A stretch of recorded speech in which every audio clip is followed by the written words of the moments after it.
राधे राधे महाराज जी। महाराज जी, यदि भजन नहीं हो रहा है तो क्या करें जो भगवान की प्राप्ति हो जाए?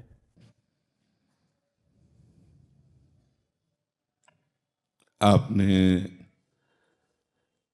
ऐसा कैसे निश्चय कर लिया कि भजन नहीं हो रहा? क्यों नहीं हो रहा है? क्यों नहीं होगा? हमारा मानव जीवन वो संपूर्ण शक्ति संपन्न है जिससे भगवत प्राप्ति करनी है। बिना भजन के भगवत प्राप्ति असंभव है। भजन हमारा जीवन। आज हम सुबह साधकों से यही कह रहे थे, लोग जीते कैसे हैं बिना भजन के? विषय सेवन, विषय चिंतन, प्रपंच चिंतन, ये सब बन सकता है, भजन नहीं बन सकता। कैसी बात करते हो? प्रयासरत क्यों नहीं हो?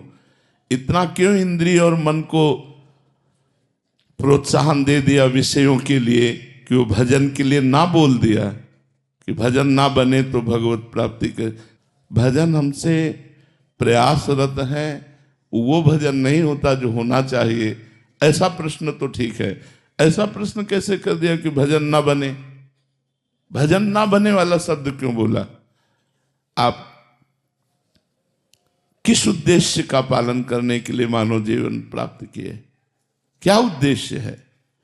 क्या रुपया, समाज प्रियता, मान प्रतिष्ठा, ये सब यहीं धरी रह जाएगी? इंद्रियों का दुलार, मन का दुलार, ये नरक की प्राप्ति कराएगा। हम भगवान के निज अंश हैं। हम भगवान के भक्तों के संग से अपने मन को जबरदस्ती बलात् भजन में लगाएंगे। हम अविनाशी भगवान के अंश हैं, हम क्या नहीं कर सकते? ये कैसे कह दिया कि हम भजन नहीं कर सकते? नहीं, बिल्कुल गलत। निरुत्साहित होकर ऐसे वचन ना बोलने चाहिए और ना ऐसे वचनों को सुनना चाहिए। भजन नहीं कर सकते और सब कर सकते हैं। हमारी वाणी है, बोल सकते हैं, तो राम क्यों नहीं बोले? राधा क्यों ना बोले? कृष्ण क्यों ना बोले? मृदु क्यों ना बोले? हितकर क्यों ना बोले? हाथ है तो हम परोपकार क्यों ना करें? पैर है तो हम प्रदक्षिणा क्यों ना करें? हृदय है तो हम भगवान को समर्पित क्यों ना करें? अन्य साधन सब शून्य है। भगवान का नाम जब भी अंक है। जैसे अंक रखने से शून्य 10 गुना महत्व रखता है, अंक हटा देने पर शून्य का कोई महत्व नहीं। ऐसे ही भगवत चिंतन शून्य, हर सत्क्रिया यहां से ब्रह्मलोक तक ले जाएगी, लेकिन ब्रह्मलोक भी नाशवान है। आ ब्रह्म स्तंभ पर्यंतम सर्वम मायामयम जगत सत्यम सत्यम पुनः सत्यम हरिर नामयु केवलम। हमें ऐसा नहीं बोलना। आप चूंकि भजन कर रहे हैं, समाज के लिए प्रश्न है, लेकिन बिल्कुल हम इस बात को सुनना नहीं चाहेंगे कि हमसे भजन नहीं होता। भजन होता सिद्धों से है। साधक को जबरदस्ती भजन करना पड़ता है। हम अभ्यास योग युक्तेन चेतसा नान्यगामिना, हम ऐसा अभ्यास इस जन्म में करेंगे, हमारा चित्त भगवान को छोड़कर और कोई चिंतन ही न करे। अभ्यास के द्वारा सब कुछ किया जा सकता है। हम निराश, हताश, उदास ऐसे व्यक्ति नहीं, ऐसे व्यक्तित्व तो नहीं होना चाहिए। किसी भी स्थिति में, किसी भी कार्य प्रणाली में, किसी भी क्षेत्र में निराशा हमारे अंदर नहीं होनी चाहिए। हमारे अंदर उत्साह होना चाहिए। हम रौंद के फेंक देंगे हर बाधाओं को। हम भगवान के बच्चा हैं, हम अविनाशी परमात्मा के अंश हैं। ऐसा नहीं है कि हम इंद्रियों की विलासिता और मन की भोग विलासिता में ऐसा बोल पड़े कि हमसे भजन होता ही नहीं, भजन के बिना नहीं। भगवान की प्राप्ति के लिए सुलभ मार्ग भजन है। भगवान का जितना चिंतन किया जाएगा उतना ही हम माया से हटकर भगवान के समीप होते जाएंगे। अनन्य चेता सततम यो माम स्मृति नित्य सा तस्याहम सुलभा पार्थ। भगवान उसके लिए सुलभ होते हैं जो नित्य निरंतर भगवान का चिंतन करता है। अपने चित्त को भगवान के चरणों में लगाने में परेशानी क्या है? जब युद्ध जैसा कार्य भगवान का चिंतन करते हो सकता है, तो कौन सा ऐसा कार्य है जो भगवान का चिंतन करते ना हो? हम मुख में भगवान का नाम स्मरण कर रहे मधुर मधुर, और शरीर से हम चेष्टाएं कर रहे हैं, कर्म कर रहे हैं और वो कर्म भगवान को अर्पित कर रहे हैं। हम नित्य प्रतिक्षण भगवान के नजदीक पहुंच रहे हैं। भगवान का विस्मरण करके केवल धन संपत्ति और भोगों की चाह में भटकना, ये तो दिव्य मनुष्य जीवन को व्यर्थ नष्ट कर देना है। इसलिए सबसे प्रार्थना है, ये शब्द तो आना ही नहीं चाहिए कि भजन के बिना हमारा जीवन किसी कार्य का नहीं है, हम भजन नहीं कर सकते। ये शब्द नहीं आना चाहिए कि भजन नहीं कर सकते। भजन के बिना जीवन किसी कार्य का नहीं। जब आप सुअर कुत्ता बनोगे तब भजन करोगे, जब आप पशु पक्षी बनोगे तब भजन करोगे। अरे दुर्लभो मानुषो देहो, इतना दुर्लभ मनुष्य शरीर मिला, यदि इस मनुष्य शरीर में अपने प्रभु से प्रेम न कर पाए, प्रभु को रिझा न पाए, तो और क्या है। और प्रभु के प्रेम की प्राप्ति, प्रेम मूल यह नाम है। भगवान का नाम ही प्रेम मूल है। ब्रह्म राम ते नाम बड़ वरदायक वरदान, भगवान से भी बढ़कर भगवान का नाम है। यदि हम राम राम कृष्ण कृष्ण हरि हरि राधा राधा प्रतिपल रट रहे हैं तो भगवान हमारे हृदय में प्रकाशित होंगे। भगवान हमारे नेत्रों में जरूर वो सामर्थ्य देंगे कि इस माया का पर्दा हटाकर हम कण कण में क्षण क्षण में भगवान का अवलोकन करें। भगवान विराजमान है। इसलिए ये निरुत्साहित करने वाली बात तो किसी की जबान में नहीं आनी चाहिए। हम प्रयास करेंगे, हो सकता है हमारा प्रयास असफल प्रयास रहे, लेकिन हम फिर प्रयास करेंगे तो 1 2 3 बार 4 बार हम किसी बार तो सफल प्रयास करने वाले बन ही जाएंगे। हमें निराशा बिल्कुल पसंद नहीं। हताश होना, उदास होना, निराश होना ये हमारे जीवन में नहीं, और ये हम मनुष्य जीवन में बर्दाश्त नहीं करना चाहते। आप लोग वहीं परास्त हो रहे हो जहां भगवान का आश्रय नहीं क्या है। आप विचार करके देखिए, जिसकी दोनों किडनी फेल हो, डायलिसिस हो रहा हो, शरीर भीषण कष्ट से युक्त हो, हम दहाड़ रहे हैं, अभी मृत्यु हो जाए उसकी क्या परवाह। हम भगवान के जन हैं, भगवान के अंश हम, कोई शरीर थोड़ी है। शरीर अगर कष्ट में है तो वो अपनी तरफ बना रहे, हम अपनी तरफ हैं। हमारा जन्म केवल इस बात को लेके बैठ जाए कि हमारी किडनी खराब, हमारा कष्ट है, अब हम कुछ कर नहीं सकते। नहीं, हम हर वो कार्य कर सकते हैं जो स्वस्थ आदमी कर सकता है। हमारे में जोश होना चाहिए, हमारा में संकल्प शक्ति होनी चाहिए। वो तभी होगी जब अध्यात्म से जुड़ोगे। भजन करो, भगवान का नाम स्मरण करो और उत्साहित रहो और वीर पुरुष बनो, कायर पुरुष नहीं। ये मैं नहीं कर सकता, ये हमारी डायरी में नहीं है। अधर्म की बात अलग है, धर्म और सही मार्ग में चलने के लिए ये मैं नहीं कर सकता, ये डायरी में नहीं। हमें जो सतमार्ग में करना है वो हम करेंगे।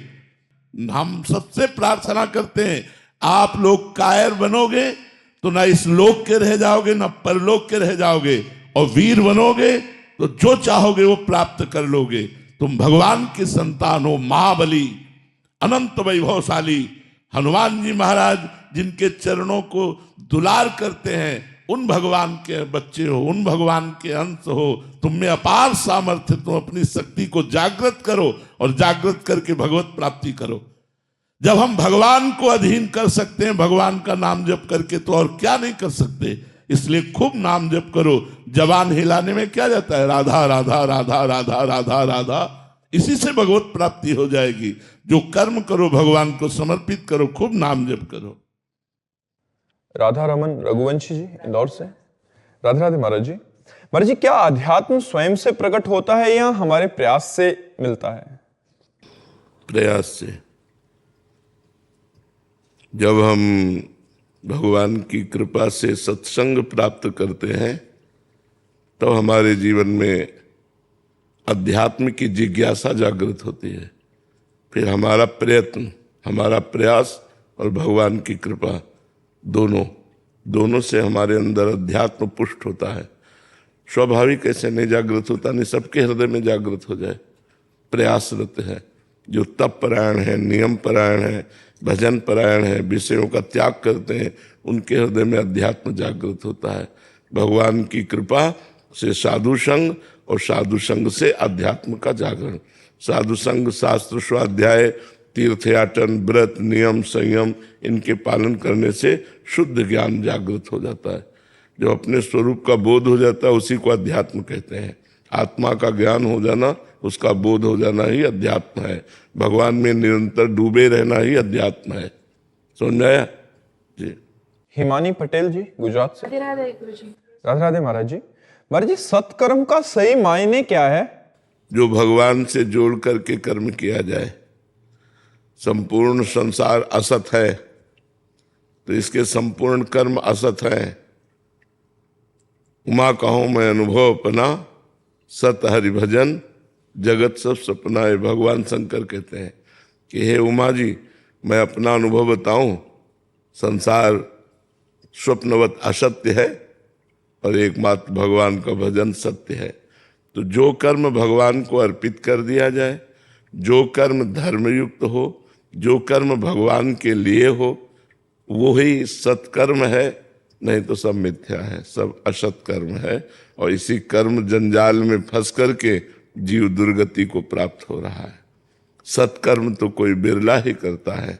सत है भगवान, जो भगवान के लिए कर्म किया जाए, जैसे माता पिता की सेवा, पुत्र की सेवा, पति की सेवा, पत्नी की सेवा, परिवार की सेवा, ये सब भगवत स्वरूप है। इन सबको भगवान की प्रसन्नता के लिए किया जाए। नाथ सकल संपदा तुम्हारी, मैं सेवक समेत सुत नारी, ये सत्कर्म हो गया। और ये मेरा, मैं ऐसा करूंगा, मैं वैसा करूंगा, ये सब असत कर्म हो गया। तो सत और असत इसका विवेक होता है। विवेक निर्णय करता है क्या सत है क्या असत है। और वो विवेक सत्संग से होता है। बिन सत्संग विवेक न होई, राम कृपा बिन सुलभ न सोई। तो विवेकवान ही सत कार्य का संकल्प करके, असतों का त्याग करके, असत कर्मों का त्याग करके वो भगवत प्राप्त बनता है। विवेकवान वही विवेकवान। आज हम कह रहे थे सुबह साधकों से कि लोग जिंदा कैसे हैं भगवान के भजन के बिना, भगवान से जुड़े बिना जीवित कैसे रह रहे हैं। विषयों में व्यर्थ जीवन जा रहा है। व्यर्थ का चिंतन, व्यर्थ का खान पान, व्यर्थ की श्वासें, व्यर्थ का जीवन। भगवान का स्मरण नहीं तो मरा जीवन समझो। क्या जीवन? जो आप लोग भोग भोगते हैं वो कुत्ता पशु भी भोगते हैं। निद्रा, भय, आहार, मैथुन, इच्छा संपूर्ण सृष्टि में है। हर जीव सोता है, हर जीव खाता है, हर जीव बच्चे पैदा करता है, हर जीव भयभीत है। अगर यही मनुष्य जीवन में चारों बातें केवल रही तो पशु पक्षियों में मनुष्य में अंतर क्या रह गया? इससे दुर्लभ देह कही गई है, दुर्लभो मानुषो देहो। तो इसकी दुर्लभता क्या है?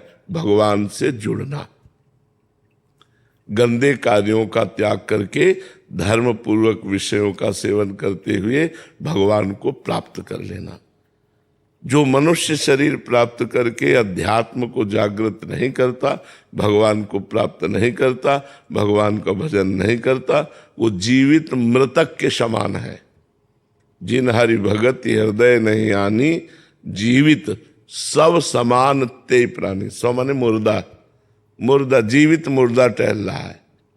क्योंकि भगवत भजन नहीं, सत्कार्य नहीं, बस वही प्रपंच का चिंतन, असत कार्य, वही खाना पीना भोगना, तो ये तो मृत कार्य है, ये असत कार्य है।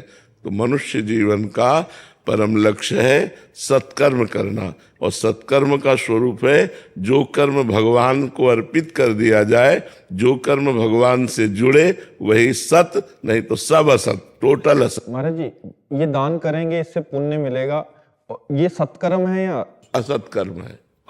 हाँ, असत कर्म है।